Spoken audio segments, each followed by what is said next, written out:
به نام خدا، سلام. امیدوارم که حالتون خوب باشه. با یک ویدیو دیگه از مجموعه ویدیوهای آموزشی پایتون در خدمتتون هستم.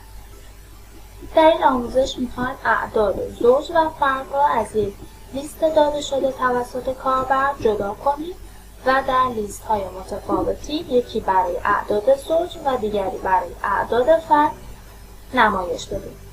مثلا همونطور که ملاحظه میکنید، کاربری اعداد 1 تا 20 رو به عنوان ورود وارد کرده و ما باید در خروجی دو لیست برای اعداد زوج و اعداد فرد به صورت جداگانه نمایش بدیم.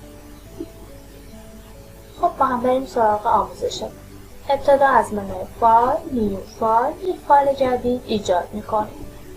ما گفتیم که نیاز به 3 لیست داریم، یک لیست برای اعداد ورودی و 2 لیست برای مقادیر زوج و مقادیر فرد که در همون ابتدا اینها رو مشخص میکنیم. اینپوت لیست برای اعداد ورودی با مقدار اولیه لیست خالی، ایون لیست برای اعداد زوج و آد لیست برای اعداد فرد. بعد از این نیاز داریم که اعدادی که کاربر وارد میکنه رو بخونیم و در هر مرحله اون رو به لیستی که از ابتدا مشخص کردیم اضافه کنیم. برای اینکه ما ورودی کاربر رو بتونیم بخونیم و دریافت کنیم، از دستور اینپوت استفاده میکنیم. قبل از اون بهتر هست که از کاربر بپرسیم چند عدد میخواد وارد کنه و اون رو در یک متغیری برای خودمون ذخیره کنیم. پس می نویسیم این مساوی با اینپوت. حالا میتونیم یک رشته ثابت رو به کاربر نمایش بدیم و بگیم که انتظار داریم چه نمبری رو وارد کنیم. مثلا اینتر نمبر of elements. این مقداری که کاربر وارد میکنه به صورت رشته‌ای ذخیره میشه، اما ما نیاز داریم که با مقدار عددی اون کار کنیم.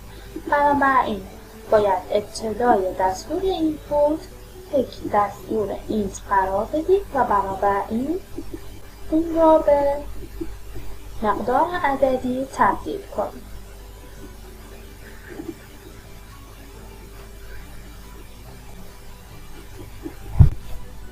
حالا میتونیم به کاربر بگیم که خود عناصر رو برای ما وارد کن. پس می نویسیم print و اون رشته ثابت رو اینتر element که خود عناصر وارد بشه. حالا نیاز داریم که روی این عناصری که کاربر وارد کرده پیمایش رو انجام بدیم و اون رو به لیست خودمون اضافه کنیم. برای این کار باید از یک حلقه فور استفاده کنیم و در محدوده همین مقدار امی که کاربر مشخص کرده پیش بریم. پس می نویسیم فور یک متغیر آر این رنج 0 تا n که تا اینجا مشخص کردیم مقدار آیا ما یعنی مقدار یک متغیر رو بین مقادیر 0 تا n تغییر کنیم و هر مرحله عدد رو برای ما چک کنیم. حالا باید مقادیر رو هر دفعه به لیست خودمون اضافه کنیم. برای این کار از دستور append استفاده میکنیم که ابتدا لیست خودمون رو می‌نویسیم، بعد .append و در نهایت مقداری که میخوایم اضافه بشه رو درون پرانتز می‌نویسیم. یعنی همون عبارت این. همونطور که در بالا اشاره کردم، این مقدار اینپوت به صورت رشته‌ای ذخیره میشه و ما برای اینکه با مقدار عددی اون کار کنیم باید اینت رو ابتدای اون قرار بدیم.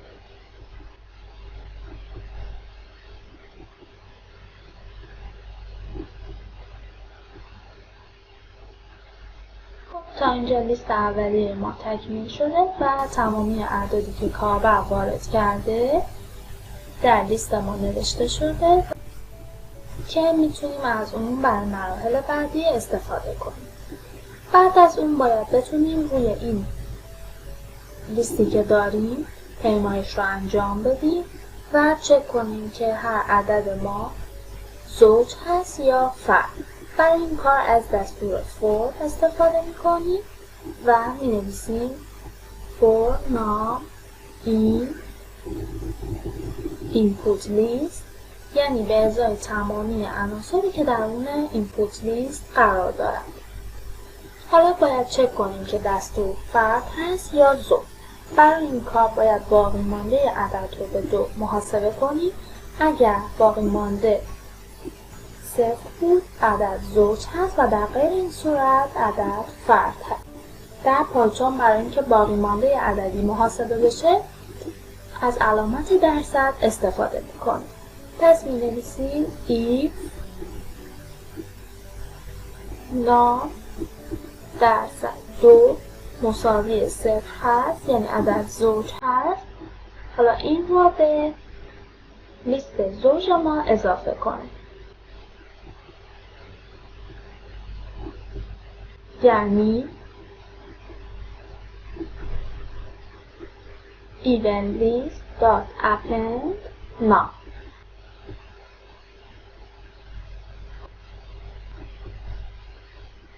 در غیر این صورت عددی که داشتیم فرد بوده و باید به لیست فرد ما اضافه بشه.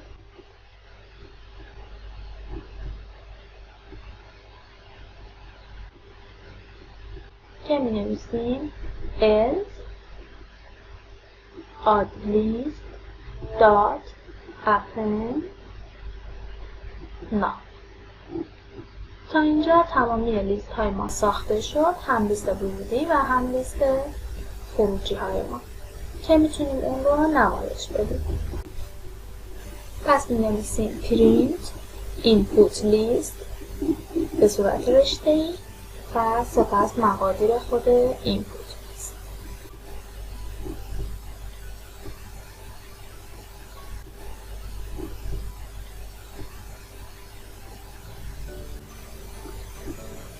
و همین کار رو برای لیست اعداد زوج و فرد تکرار میکنیم.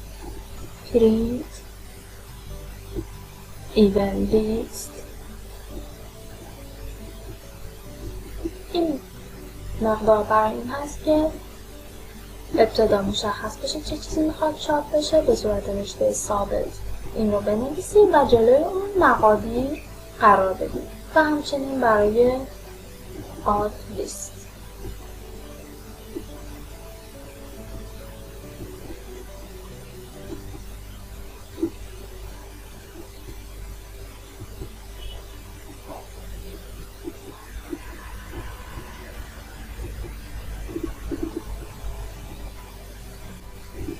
خب ابتدا باید فایلمون رو سیو کنیم. من اسمش رو میذارم .py. همونطور که میدونید پسوند فایل های پایتون .py هست و سپس ران میکنم.